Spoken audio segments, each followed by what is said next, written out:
That's the embryo that I want you to know. And then we can go to the skull osteology.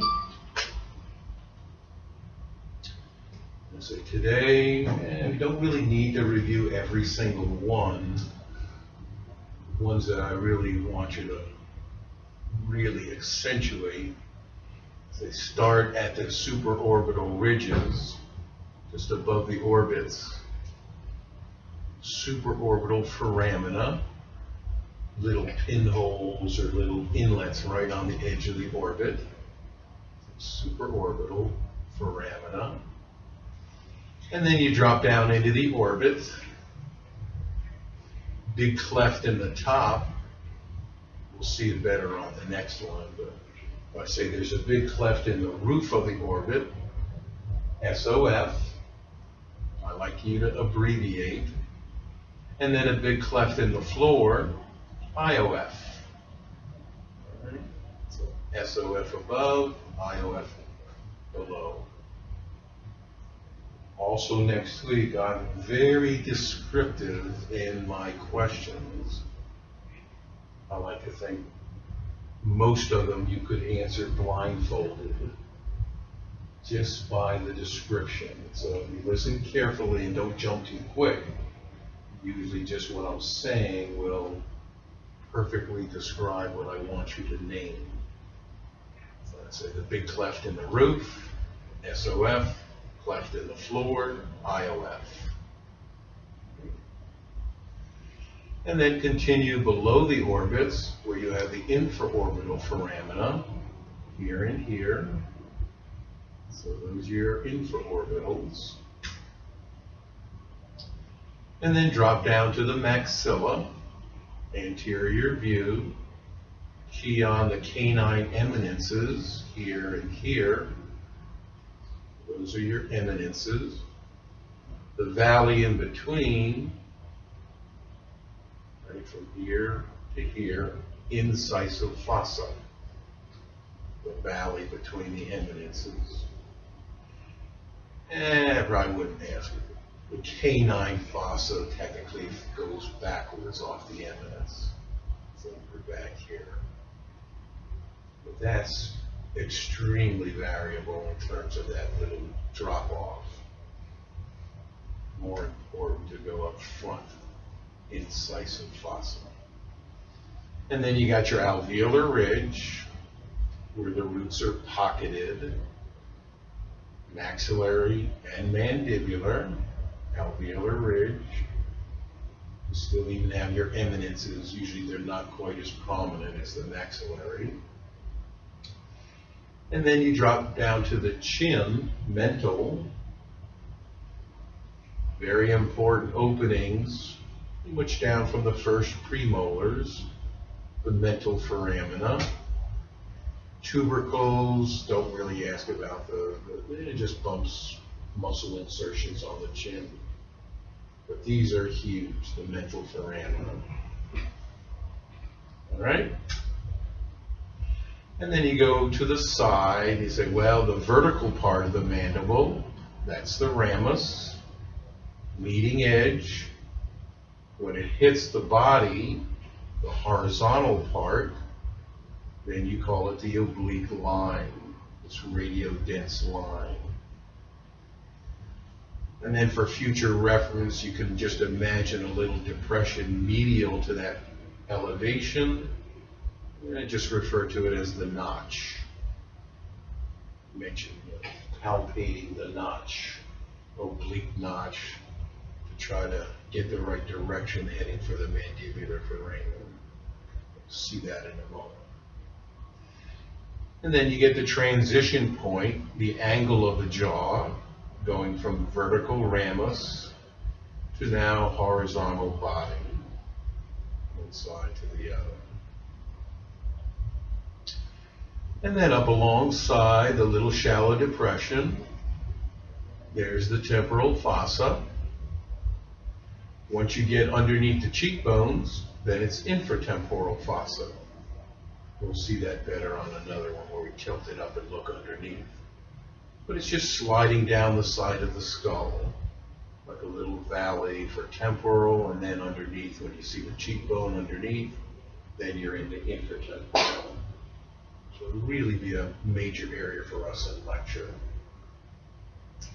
So that's everything on the anterior view that I really want you to clearly understand for skull osteology. Okay. Also, I might mention, just for reference, the zygoma, either side here, cheekbones. Okay, and then the other, well, this is just for fun. You can see the oblique line in X-rays. It's a little thick and rigid bone going down on the mandible. Now this I know is better for intraorbital structure, where that SOF is so nice right there. Big opening in the roof. That's there. And then the IOF in the floor, connecting infraorbital foramen out on the zygoma. These don't show very well. It shows the clefts very well, but not the foramina out on the cheek. And even the eminence is not really that great. Incisive fossa is pretty good, but hardly anything to see with the canine fossa back here.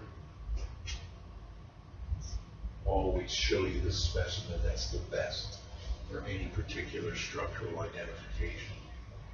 This would be good for the mental foramina.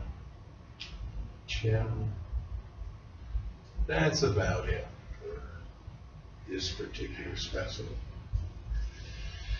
And then you go to the side view, pretty well cluttered here, but I like to use this just to get a sense of the ramus transitioning at the angle to the body for mandible. And then the beak sticking up in the infratemporal area for the coronoid process. We'll see that better when it's not covered up. I feel pretty put out that I put so much on it. It covers everything up that you're trying to see. Really overdid it. So that one, not really a high priority. Now, this one from last week, I consider to be the most important skull view that we have for head and neck, especially orodental concentration. You take away the mandible, sort of look up underneath. So here's the zygoma. And looking up in that little pocket, you now see a little separation between the back of the maxilla and the pterygoid plate. So now you have pterygomaxillary fissure, the doorway to the lateral skull, and that leads into a deep pocket where 8 is, right in there. Now you're talking pterygopalatine fossa, a real crossroads for a lot of things in the deep skull. So I need you to have a sense of the doorway is the pterygomaxillary fissure, and then the pocket, the pterygopalatine fossa. I really need to emphasize it because it's not spoken of in the video narrations ever.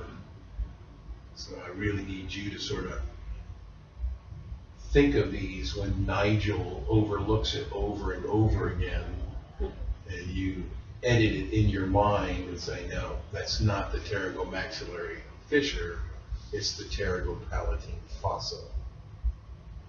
Right in there. And then just to get a sense of what you're dealing with here spatially, here you're looking up through the IOF, the skylight of the pterygopalatine fossa, straight up into the orbit.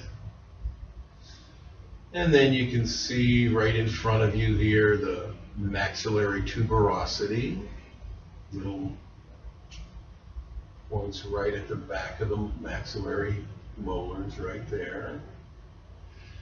And then you're going to continue to the mandibular fossa, right there, which right in front of it has a little elevation. There's the articular tubercle. I always say, watch out, if you wrote it in, there was a good reason for doing so. That becomes a very important structure for TMJ function. So, on the underside of the zygoma, we have the articular tubercle, with the condyles normally resting up against that tubercle. Okay? So that's everything that I need you to really see for that side view going into deep skull. All right? I won't do anything with that. The next most important is to look inferior skull and just start up front behind the maxillary incisors and work your way back. So, incisive foramen, right behind the incisors. Very important nerve coming through there. And the hard palate. Don't worry about the suture at all. Go to the back corner of the palatine bone, just the back edge of the hard palate. Large opening, greater, smaller, lesser palatines. Most clinicians, everything's just palatines. Don't even bother to differentiate. All right? Just the back corner of a hard palate. You see it much better on the left than on the right here. And then right beside it, nice maxillary tuberosity. So that one's really obvious. Continue back, 2 plates, medial, lateral, pterygoids. The wings, pterygoid is wing. And then the space between them is the pterygoid fossa. So this is a hotbed when we talk about chewing muscles. Pterygoid muscles associated with these plates. All right? And if you wanted to go a little bit lateral to the lateral plate, you're in the infratemporal fossa, this whole area. But you don't really see the fissure or the fossa from this vantage point. You just see the infratemporal. So continue posteriorly, right behind the pterygoid plate, the foramen ovale, here and here. Spinosum, I won't ask you about. It's the ovale that's really important to us. And then just go right beside, laterally. Nice look at the mandibular fossa. Here, over here. If you look really close, more on the right side than on the left here, but there's a little seam right in the back wall of the fossa. Right there, and right there. Petrotympanic, that's a little messy. Go with the eponym. Eponym.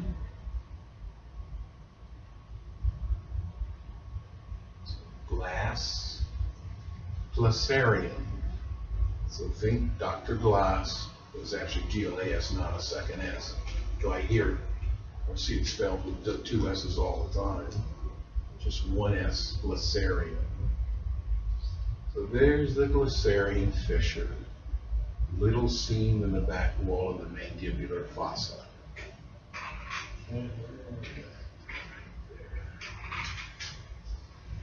Okay, and then go a little medial, right in this area. You go, well, there's the mastoid processes there. The styloid you don't see very well. But there's a little pinhole. I always say just look up against the mastoid. That little pinhole is the stylomastoid foramen. Yeah, hard to see over here in the shadow. This side is nicely lit with a stylomastoid foramen. Another way, just look at the ear hole what we like, and just go a little medial to the ear hole. You're bound to fall into the stylomastoid right in there. All right. Then you got your condyles. On the medial side, you got your hypoglossals. On the outside, don't see it very well in this preparation, you would have these big openings right in here, the jugular. Hypoglossal foramen on the medial, jugular foramen on the outside or lateral.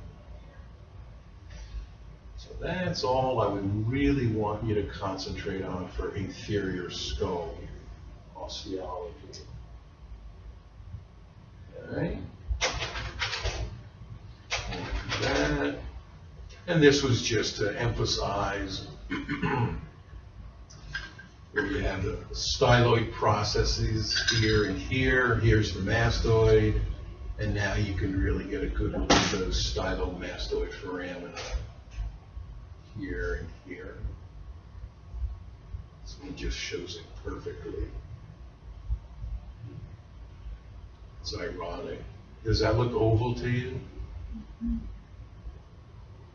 I think it looks round. But it is the ovale. It's just the variability you'll find. It's not always oval. If I show it for naming, it'll definitely be oval. Also, it's getting a little touchy, but when you see that little hook, which is always off the medial pterygoid plate, there, right there's the hamulus. This one's sort of broken off. Little delicate exaggeration of bone for the pterygomandibular raphe. Starts there and then goes down to the retromolar triangle fold that you see when the mouth is wide open. So that's why it's brought up for lab. That intraoral structure that you use as a landmark starts right here. So everything else, let's say that's better on the previous slide or the one before that. Okay. Intracranial. Just go to the back wall here, the petrous bone between the middle and posterior fossa. Petrous bone. And at the base of it, you get these very large openings. Usually, actually, you tilt this up a little more and look even larger than this. So those are the jugulars at the base of the wall, jugular foramina. And then you go part way up the wall, much smaller, always abbreviate, IAMs, the internal acoustic meatus. So jugular at the base, IAM halfway up the wall. So that's all I really want you to do for intracranial. Oh, I don't know. Leave it go at that. I was going to look for the ones up here. We'll find those from the pterygopalatine fossa side, the outside. This is just a cutaway jugular dry inside it all. And then mandibular anatomy. So you got your anterior view with your mental, making sure that mental on the outside, now the external connection of the mandibular from the inside. So the mandibular foramen, just straight down from this mandibular notch, runs through the mandible and then comes out the mental. So you see this dotted line going from the mandibular on the inside, on the medial side, and the inside the mandibular canal and then the mental. Yes, no one should confuse mental with mandibular foramina. Obviously, quite a bit of a difference. Here's your oblique line, nicely demonstrated there at 6. I'll never refer to numbers. It can be a little confusing, especially numbering of the exam questions. So I'll only just say, I'll describe it rather than say what is the name of this number. Oblique line. It's one of the better ones that you'll see right there. And then with the condyle, drop off the condyle. There's a little depression, the pterygoid fovea. I would accept fovea. That's very specific to this structure here. And then you're in the valley, mandibular notch. And then you go up the beak, the coronoid process. Then you go to the anterior edge of the ramus, right there. And then this would correspond, you don't see it very well, but this is the oblique line with that notch area just medial to it right here. All right? And then just a very specific structure on that inside where you have the mandibular foramen, and then a little bit of bone that's a landmark that's always found just in front, maybe a little above, this little tongue of bone named the lingula. I would say the lingula is now a landmark that tells you you're in the vicinity of the mandibular foramen. It's more of an anesthetic landmark than anything else.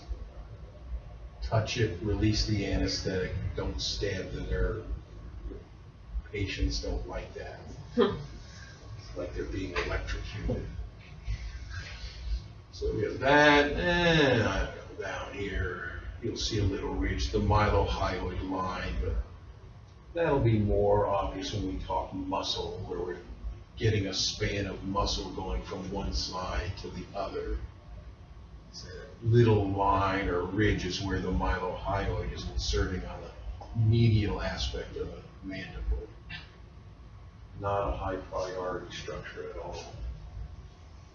So that's the big concern for mandible, especially the mental relative to the mandibular foramen. Tremendous neurological pathway for dental innervation. You might still know what this is. That's a favorite area. Retromolar pad or triangle, plateau, number of designation. All right, we're ready to run.